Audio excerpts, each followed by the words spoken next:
आम आदमी पार्टी के 7 बागी सांसदों के विलय को सभापति ने मंजूरी दे दी है। मेरे साथ संजय सिंह है। संजय जी, आपके साथ, अब आपके साथ नहीं रहे, बीजेपी के हो गए हैं। देखिए, अभी सिर्फ एक तरफा सुनवाई हुई है। मैं फिर कह रहा हूं, जल्दबाजी मत कीजिए। जो 7 सांसदों ने पत्र दिया है उसका संज्ञान चेयरमैन साहब ने लिया है और विलय कर दिया, विलय को वैधता दे दी। लेकिन जो कानूनी सवाल मैंने अपने पिटीशन में खड़ा किया है कि ये 10वीं अनुसूची के खिलाफ है और इनके विरुद्ध डिस्क्वालिफिकेशन का मामला बनता है, उस पर तो अभी सुनवाई भी शुरू नहीं हुई। तो पहले सुनवाई शुरू हो जाने दीजिए, चेयरमैन साहब का फैसला उसके बाद आने दीजिए, तब आप मुझसे बात कीजिएगा।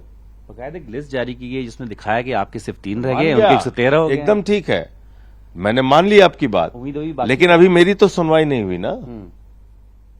नहीं, मेरे पत्र की, मेरी याचिका की तो सुनवाई नहीं हुई अभी। तो उस पर चेयरमैन साहब का पहले फैसला आने दीजिए। और मुझे अभी भी भरोसा है कि संविधान और लोकतंत्र की रक्षा के लिए वो इन लोगों की सदस्यता रद्द करेंगे। नहीं करेंगे तो कानून का रास्ता बाकी भी खुला हुआ। जानना चाहता कि आगे कहां रास्ता भी खुला जाएंगे आगे। 100% खुला है। और किरण रिजिजू का भी इस फैसले के बाद में एक ट्वीट आया, उसमें वो कह रहे हैं कि ये लोग जो है अच्छा आचरण रखते थे जब पार्लियामेंट में भी रहे हैं, और टुकड़े टुकड़े गैंग को और इंडी अलायंस जो है उसको भी ये जवाब देंगे उस तरीके से। देखिए, ये देश का टुकड़ा टुकड़ा करने वाले लोग अगर बोलते हैं तो हंसी आती है। जिन लोगों ने मणिपुर को टुकड़े टुकड़े कर दिया, जिन लोगों ने उत्तर दक्षिण का झगड़ा कराया, हिंदू मुसलमान का झगड़ा कराया, जाट गैर जाट का झगड़ा कराया, मराठा गैर मराठा का झगड़ा कराया, जिनका जन्म ही टुकड़े टुकड़े और झगड़े से हुआ है, वो हमारे ऊपर सवाल उठा रहे हैं। तो पूरा देश देख रहा है टुकड़े टुकड़े गैंग बीजेपी है इस देश में। इनका काम ही है दिन रात टुकड़ा टुकड़ा करना देश का। इस विलय की मंजूरी के साथ ही राघव चड्ढा का वीडियो भी आया है, बता रहे कि बड़ा दम घुट रहा था यहाँ पे। तो दम घुट रहा था तो इस्तीफा देकर चले गए होते भाई। अगर दम घुट रहा था तो उनको बहुत पहले ही निर्णय लेना चाहिए था। फिर तो सांसद ही नहीं रहती अगर अकेले जाते तो।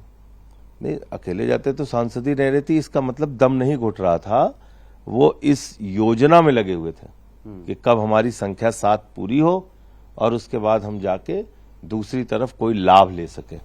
तो फिर ये दम घुटने वाली बात गलत साबित होती है। एक तरफ कह रहे हैं कि अगर सभापति का फैसला नहीं बदलता है तो आप न्यायालय जाएंगे।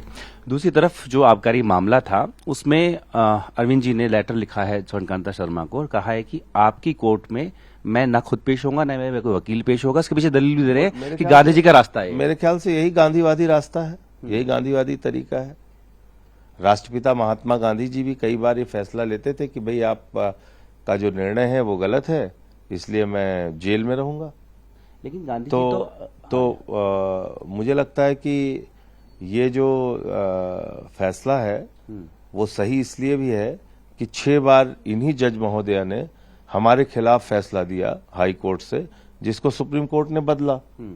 यही जज महोदया है जब सत्येंद्र जैन के मामले में फैसला होने वाला था निचली अदालत का, सीबीआई इनके पास पहुंची और सीबीआई ने कहा कि हमें आशंका है जो निचली अदालत है वो हमको न्याय नहीं देगी।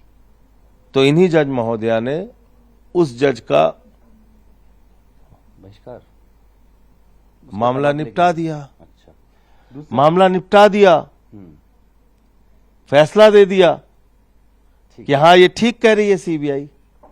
और जिस मामले में उनसे ये कहा जा रहा है कि भाई आपके दोनों बच्चे सरकारी लाभ ले रहे हैं, आप रिक्यूज कर जाइए। आप 6 बार हमारे खिलाफ इसी एक्साइज मामले में फैसला दे चुकी हैं, आप रिक्यूज कर जाइए। आप आरएसएस के कार्यक्रम में जाती हैं, आप रिक्यूज कर जाइए। तो वो मान ही नहीं रही है। लेकिन आप तो अब उनके सामने जाके क्या फायदा है? आपने और अरविंद जी आरएसएस के कार्यक्रम में जाके वो कहती हैं कि जब जब मैं यहां आती हूं मेरा प्रमोशन हो जाता है। तो आप बताइए मुझे। अच्छा, आपने गांधी जी का जिक्र किया, अरविंद जी ने भी गांधी जी का जिक्र किया। तो गांधी जी जो बहिष्कार करते थे वो अंग्रेजों के खिलाफ करते थे, जो कि हम पर जबरदस्ती दमन करते थे। यहाँ बहिष्कार की बात चल रही है न्यायालय की, अपने कोर्ट की। तो क्या हमारा न्यायिक दमन हो रहा है?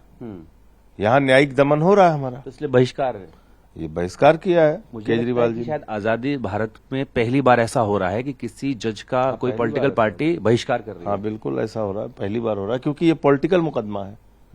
क्योंकि भारतीय जनता पार्टी, मोदी और अमित शाह ने अरविंद केजरीवाल को फंसाने के लिए मुकदमा लिखा और जिस जज के सामने ये मुकदमा है वो आरएसएस के कार्यक्रम में जाती हैं, और आरएसएस वो संस्था है जिसने बीजेपी को जन्म दिया, तो रिश्ते तो बराबर जुड़े हुए हैं ना। अगर ये भी बरी करने के फैसले को बरकरार रखती हैं तो अब देखिए, आने दीजिए। ठीक है। तो संजय सिंह बता रहे थे कि जो विलय का फैसला आया है वो दरअसल उन बागी सांसदों की याचिका पे आया है, लेकिन जो आम आदमी पार्टी की याचिका है कि उनको डिस्क्वालीफाई किया जाए, उस पर फैसला अभी आना बाकी है, सुनवाई बाकी है, और उन्हें पूरी उम्मीद है कि फैसला जो है उनके पक्ष में जाएगा। नहीं जाता है तो कोर्ट का दरवाजा भी खुला हुआ है। वीडियो से आगे सुनील के साथ जितेंद्र भारती, टीम भारतवर्ष, दिल्ली।